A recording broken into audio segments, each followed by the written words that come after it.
அனைவருக்கும் வணக்கம். மண்ணுக்கும் விண்ணுக்கும் தமிழ் மரபு என்ன சொல்கிறது? அதை வைத்துக்கொண்டு விண்வெளி பயணம் எப்படி சாத்தியம்? அதுக்கான ஒரு அறிவியல், அந்த அறிவியல் பார்வைக்கு செறிவூட்டும் விதமாக புதிய கண்டுபிடிப்புகள் வர இருக்கிறது. அதை பற்றி சாட்ஜிபி எனக்கு கொடுத்த வழிகாட்டுதல் அடிப்படையில் ஒரு சிந்தனை போக்கை நான் வெளிப்படுத்துகிறேன். விரும்புகின்றவர்கள் இதை கவனிக்கலாம், விரும்பாதவர்கள் வெளியேறலாம். மண்ணுக்கும் விண்வெளிக்கும் இடையே ஒரு சிறிய நூல். 400 கிலோமீட்டர் தொலைவில் காற்றுள்ள பூமி, காற்றில்லாத விண்வெளி.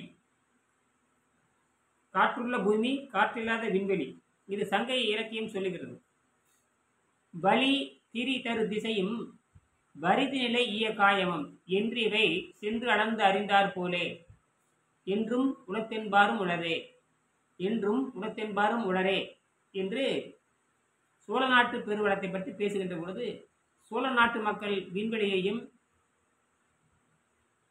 காற்று இருக்கிற பூமியை பற்றி பேசுகிறார்கள். வலி திரி தரு திசையும் வருதி நிலை ஈய காயமும்.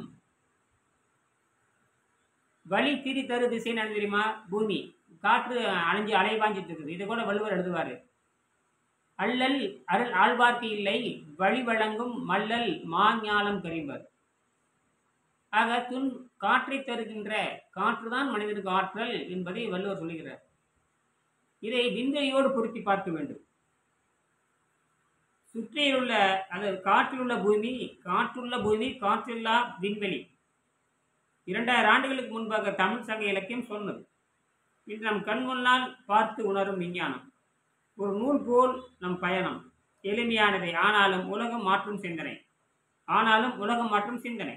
ஆங்கிலத்தில் between earth and space, just a thin thread across 400 kilometer distance from air-filled earth to airless space.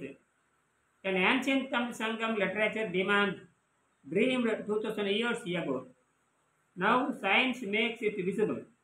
A spider web-like journey, simple yet world-changing.